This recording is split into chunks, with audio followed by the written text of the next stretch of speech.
A proud native of Chicago, my guest tonight is an internationally acclaimed thought leader and architect at the forefront of the digital transformation of cities. His expertise is centered on enhancing citizen engagement, transforming city infrastructure, and optimizing funding strategies for municipalities while providing strategic advice to mayors across the United States.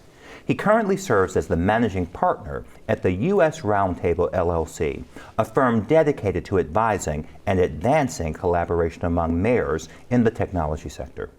His visionary leadership has been instrumental in architecting innovative solutions and partnerships among city mayors. Additionally, he leads Elevate Cities, a subsidiary of the U.S. Roundtable, specializing in advancing project deployments to resolve critical city issues. These projects have collectively reached a value of $1.2 billion, achieved through the implementation of efficiencies, sustainability, and profitability measures within smart city deployments. Joining me in the arena right now, George Burciaga. Brother George, welcome to the arena. I'm so happy to be here. It's great. You know, you and I, the audience won't know this, but you were... We go back. We go back. We go back. We go way back, and we'll talk about some of that. But you were, when we launched this show a year ago, you were one of the first guests in the mind for the style of this, because I find your work interesting, and I'm still learning it all. I see the pictures of you with mayors from around the country, but the way you love your family. Has always resonated with me, and my relationship with you began through your wife. Right. But let's begin at the beginning. You got it. Get too far ahead. Let's do it. When and where were you born, sir? I was born in Chicago. Community is Pilsen, raised by my grandparents. In this neighborhood where this studio is. That's correct. Good. Not too far. Actually, I used to, between the ages of 9 and probably 15, come every weekend in this area where they would host these sort of flea market sessions where I was looking for work. So I was out here hustling, trying to make a few dollars to come back and give it back to my grandmother. And so tell me then about the man and woman who created you. Yeah, so it's powerful and it's impactful to recognize that I was surrounded by people who loved me, and we really worked together to live through a community that was filled with gangs, violence, but I felt loved. Sounds weird, but I was raised by my grandparents. My mom and my dad were around for part of my childhood, but I was really raised by my grandmother and my grandfather, surrounded by my brothers who were really my uncles. They were my grandparents' children. But because I was raised by my grandmother, I considered them my brothers from an early age, 2, 3, 4, 5. And it gave me the ability to grow up in a community like Pilsen. Pilsen wasn't the vibrant, changing community it was. It was a tough neighborhood to be in. And my grandparents weren't strict or stern. They were trying to make it themselves. But I grew up in an area that sort of embraced that sort of community. You had to kind of stick together to watch out for each other. But it was a tough neighborhood. So I grew up raised by my grandparents. Okay. So your birth parents did not have other children, but your grandparents. So I'm going to ask you this question. Tell me then about your siblings. Yeah, so it's when I look back, I'll paint a picture, a visual for you, and I'll tell you that I lived in Pilsen. It was a tough neighborhood, raised by my grandparents and my uncles. I had 3 uncles who were brothers, but I felt like we were in a football team. I'm giving you the visual because while they were busy tackling and moving people out of the way, they treated me like I was the quarterback, and I needed to succeed. I needed to score. And what I mean by that is they were in gangs, they were dealing with violence, they were incarcerated, they were all of these things that came out of the neighborhood they took on. So I would just go to school. So I would just make it. So I would just survive. So we saw a lot of things around us. And when I say around us, I'm referring to, my brother, my uncle, shot in the street, another one that went to jail, another one that was arrested for fighting right in front of, our house with other gangs, just trying to protect us. So it was a tough upbringing, but somehow it stabilized me to just want to change, just want to grow. So my brothers, my uncles did an incredible job in a tough spot, giving me space to just grow. And I think, I'm positive that's a big reason why I'm here today. And I got literally, the studio can be a bit chilly, but I got chills as you were talking because that resonates so deeply. I have said this, and I think we have that in common. My family, even the community around me, and we were a block away from one of the biggest gangs in the city. Even if they couldn't describe it, somewhere in their heart, they knew that I was on a different path. So when you say how they don't even have to really know, but they know, and they're protecting you. They don't even know what it is yet, but they know that you are on a path. And that resonates so deeply, and that is, it's so important because we talk about these communities, and I love the love and respect that you show it. Those things can coexist. And I have no doubt that even if they didn't know what college was or what anything, they knew that part of their accountability was to protect you in this imperfect world that you were all sharing. I think you're right. And the thing I did know was I wanted something different. Yeah. And I talked about it to them. And although they couldn't see it, it really created this narrative that something's going to happen for us and he's going to help us do it. And I was the youngest. Yeah. Literally. Like I would tell my grandma. What was between you and your oldest? Probably from 15 years to 7 years. So the youngest of the three is 7 years older than me. Okay. So I was a lot younger. Okay. And I would tell them, I'm going to move us out of here. And they would look at me like I was crazy, but they believed it. On some level, they were like, you know what, we love this. we love our brother, and he might be right. Something his eyes tells us. Because I believed it. I believed it. Like I would look at them. I would tell my grandmother, who was towards the end of her life, she was blind. I would tell her, and I was 17, 18, 19. Ma, I'm gonna buy us a house and we're gonna move out together. You're gonna live with me. And I did. I actually, the first place we bought, I just got married. Literally, it was a month before I got married, she passed away. So she didn't make it to my wedding. But I bought a 2-flat that we moved into after I got married, we moved into. And my grandfather moved on the first floor and I moved on the second floor with Trina, my wife. Yeah. So I did what I told her I was going to do. The only problem is she didn't make it.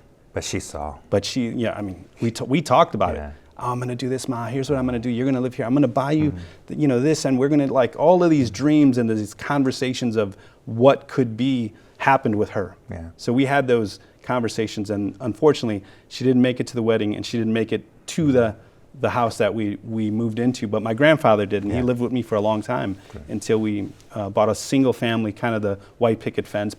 And Trina was probably thinking, I'm just getting married and I'm moving in with his family. I'm doing all of these things. We're gonna talk about this. You all have a love that is ride or die. She was with me on it. Yeah, listen, and you and I both respect that.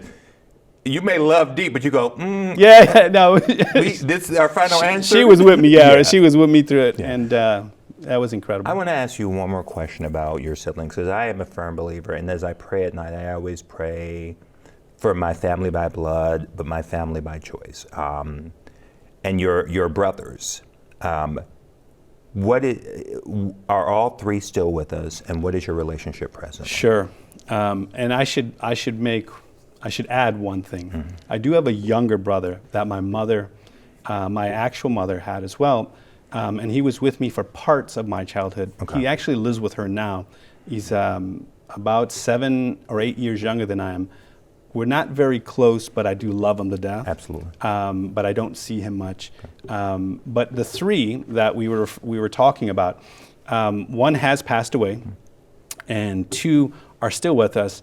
Unfortunately, with COVID and everything that happened, we kind of separated. I don't get to see them as much as I would like to, but it's something that I need to do. But they are around, and we do have a great relationship. We just don't see each other enough. In fact, we haven't seen each other probably since COVID, maybe once or twice, but not enough. Got it.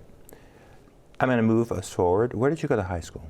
Yeah, so I went to, from Pilsen, so right down the street. I found my way to St. Rita, which was on 79th and Western. Wow. This is that sort of story I mentioned, the idea that they were going to, my brothers were going to kind of help me get to where I needed to go. None of them had ventured outside of the neighborhood.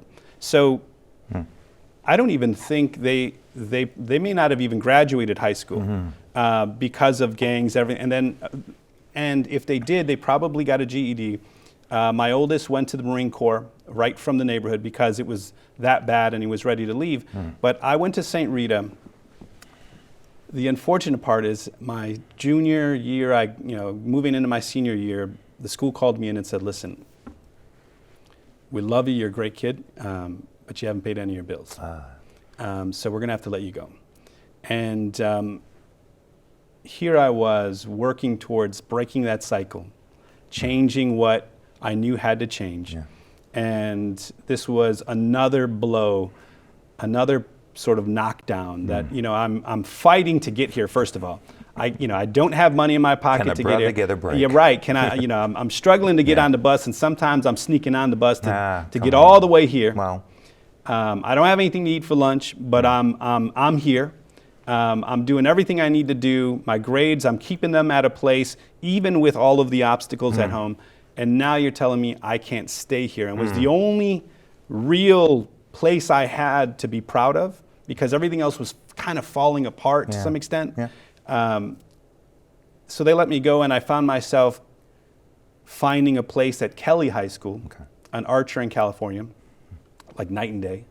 So I went from a Catholic school with religion to a public school with metal detectors. Wow. And I was from the neighborhood, so it wasn't foreign to me, but it was what I was trying to avoid.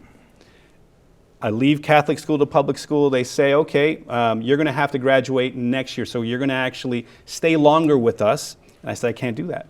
I have a plan. And they said, listen, it's impossible for us to think that you're going to graduate on time, knowing how many courses you have to take, because you have 3 years of religion that we won't take. You have 1 year of gym, we need 4. You have so much missing that you'd have to come in the morning, stay all day, and stay at night just to graduate in time if you didn't fail 1 course. I said, well, sign me up. So literally from 6:30 in the morning to about 7 at night, I was in school. I had 3 gyms, I had courses throughout the day, and I'd leave at 7:30 at night, get home, and get ready for the next morning to get on the bus and get there at 6:30, and do it again. I graduated on time, and because I didn't know where to go to school, I found a junior college, Robert Morris, downtown, and said, sign me up again, and put myself through that, an associate's degree, and then found myself later going to DePaul for some courses as well. But it was that sort of, no matter what happens, you're not going to stop me. We're going to keep moving. We're going to get through this, and we're going to make it work. As a host, you're not supposed to be speechless. But, and here's what's interesting, and this is why I love this privilege right here so much. You and I have had conversations.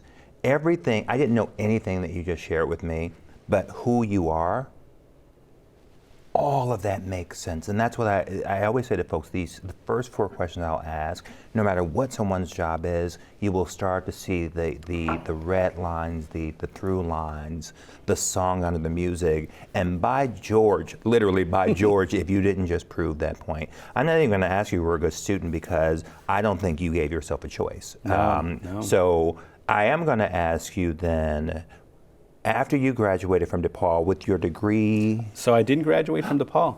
I left my senior year and started my first company. Oh, wow. Which was a BIOS correction software. It was right before Y2K. And I decided that there was a niche. There were banks and investment firms trying to resolve a problem that I knew I could support. So I left, started a company, and it was acquired by another group right before Y2K. It gave me a little bit of money in my pocket, so I got married, I bought that place, I did the other things. But I didn't finish, unfortunately, because what I recognized early on was that there was a cycle.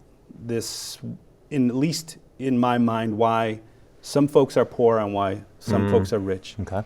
And there's this continuous cycle of doing things a certain way that keep folks in a certain pattern or place. I needed to break it. And in order to do that, I had to find a different place to live, I had to find a different place to work, I had to think differently, and I needed some money in my pocket to kind of fuel some of those next steps. So while school was moving me in a direction, which I believe school does a great job at teaching you how to learn, it doesn't always teach you or give you the opportunity to work, but it does teach you how to learn. And what it did was it gave me a lot of tools in order for me to recognize what I could change, what I could do differently, where that niche was that I could apply myself in order to find an opportunity to change that cycle, to actually apply myself differently, find myself in a different environment, make some money to move myself forward. So I took it as soon as I saw it. I literally convinced the Bank of Montreal BMO to allow me the opportunity to consult with them as a 19-year-old, 20-year-old with a software I built with folks like Microsoft and Deloitte in the same room. And I competed. I sat at the table. I told them I convinced them that we were going to create change together. I don't know why they listened to me at this point. I sort of do. Yeah. so, and I would compete, and I can remember with my little suit on, the whole thing. Came up with my little plastic briefcase, telling the story. What you didn't know. Didn't know what I didn't know, but I believed in what I did know. So the difference was I believed it, and you couldn't tell me anything different. And the thing I always tell my kids is, if you're going to do this, if you're going to do anything, be prepared. So I walked in always prepared. So you couldn't talk me out of it because you couldn't overtalk me. You couldn't talk outside of what I was saying because I really came prepared. I know what I know. So we could debate all day, but I'm going to win. Which I got time. I'm going to win. Right, I like that. You can fill up the coffee because we're going to be here for so we can take whatever journey. I love that. So we got through that. I didn't graduate.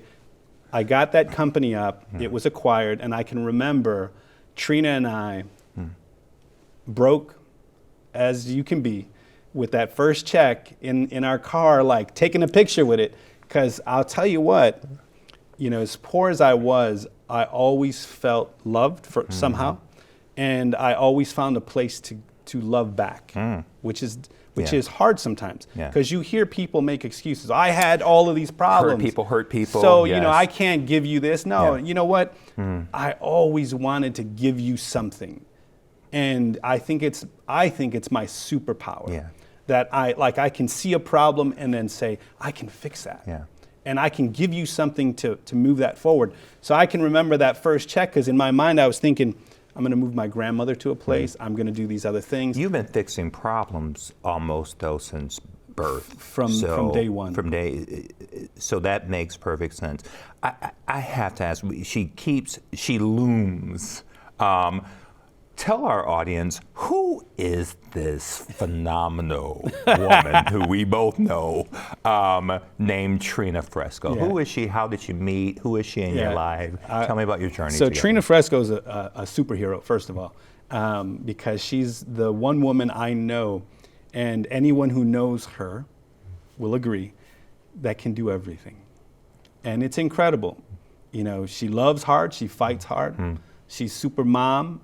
She's Dr. Fresco, soon to be. She's working on her PhD, and I can remember, so today, literally today, she's working on her PhD in epidemiology. When we were dating, she was in college working on a biology degree. And there are pictures of us when I was starting a coffee shop when she was 18 and I was 20, and I'm on a ladder pulling the wall down, and she's literally... You go back to 18 and 20? Mm-hmm. Okay, go on. So I met her as a freshman first month in college at St. Xavier, and I was there looking for chicks. So I'm being honest. Listen, and I saw her, yes. and I was like, that's the one. And you said to yourself that early, yeah, there won't be an upgrade from here. There won't be an upgrade. And there we go. Something worked on the first try. I was punching above my weight for sure. Come on. Because she's beautiful. Good for you. A great human being. Yeah. But back then she was studying. She's still studying now. And there's this incredible picture where I'm on this ladder, and it kind of tells our story. And I'm working. I'm literally pulling the drywall off the wall. And she's sitting on a crate with 2 crates in front of her with her book open. And we had a Rottweiler at the time. He's sitting right there. And we're literally in Pilsen, because it was on 18th and Carpenter. Oh, wow. And she's sitting there studying. And there's this picture of me on the ladder. And today, she'll tell you, I would watch George working all night, go to sleep, wake up, and he'd still be sitting in a chair working. And it kind of it kind of became our story, right? Yeah.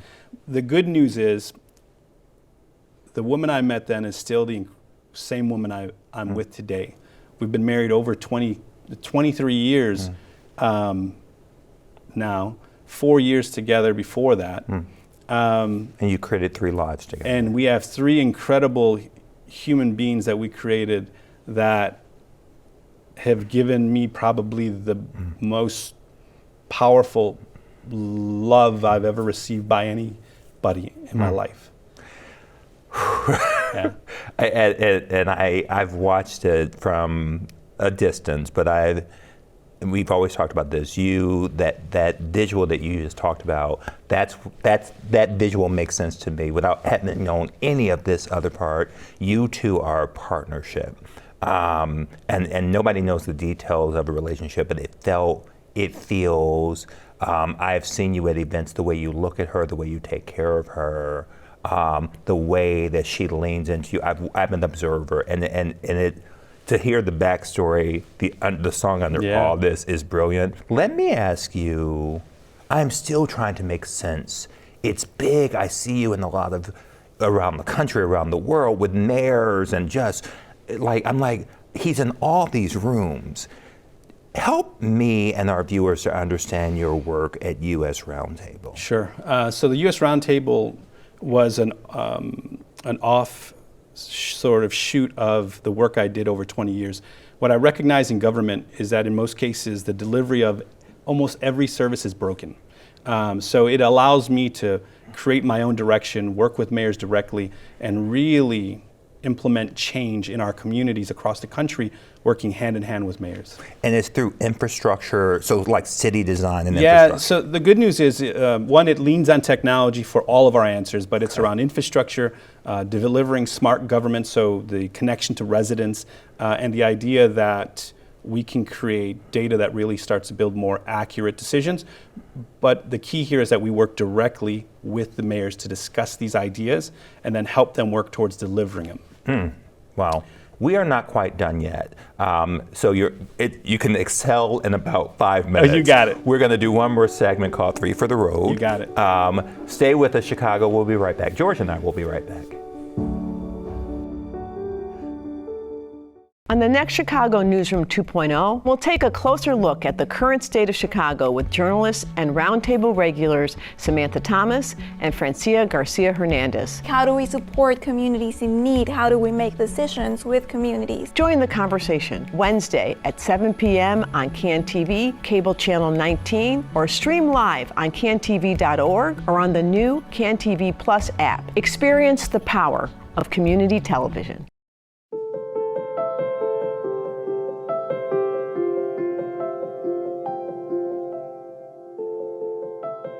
George Burciaga.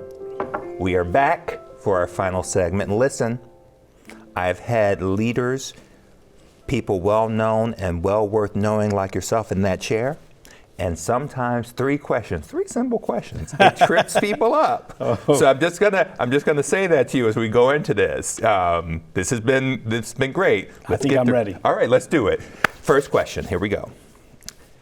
If you could have I believe you. Like you're about to kill this. You're about to do it. Let's do this. If you could have dinner with any person, living or deceased, who would you choose and why? That's an incredible question. And although there's probably one or two really important people in my life that I would love to spend 5 minutes with, I would give this opportunity to my wife. Her father passed away when she was 16, and she talks about him today like he's still with us. And she cries and hurts and misses him. And that hasn't changed since she was 16. So I would give her my opportunity so she could see him one more time and cooking in a Cuban household is important. So they could be together to share that meal and to see each other for one more time.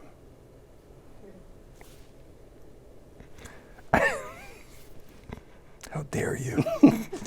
That would be brother, listen. That would be my wish. Even our floor director right now is like, both of us. That's a great answer. Thank you. Let's move on. Do you have any regrets? Yes. I grew up in a tough neighborhood. I should have started fighting earlier. I should have fought harder earlier to change the way we live, to change the cycle, to help my family. I should have just started earlier. I don't think I did enough early enough, and I wish I would have understood what was required earlier to really fight harder at an earlier age. That would be my one sort of change or regret. Okay. Final question. One piece of advice present-day George would have given his 21-year-old self? Piece of advice. I think a lesson we miss often now that I would advise myself is we often think we have more time, and we don't. And I would tell myself, I would explain how limited amount of time we have and really work towards building sooner and faster and acknowledging all of the opportunities of telling people how much you love them. You know, that was, my dad passed away at an early age. I didn't really know him well, but we both thought we had more time, and we didn't, to resolve issues and move forward. So I would say, I would tell my earlier self, don't make the mistake. You don't have the time you think. Do all the things you need to do today. The doors of the church are open. George Burciaga, I cannot thank you enough. You were one of the first I wanted on this show a year ago. We finally found it, and this is why. George, my brother, my friend, thank you so much for joining me tonight. And thank you, Chicago and beyond, for joining us in the arena. Let me leave you with a final thought for the road, courtesy of philosopher and theologian Jean Vanier. One of the marvelous things about community is that it enables us to welcome and help people in a way we couldn't as individuals. Until next time, take good care of you and each other. Good night. Wow. Look at us. Joy. Amazing.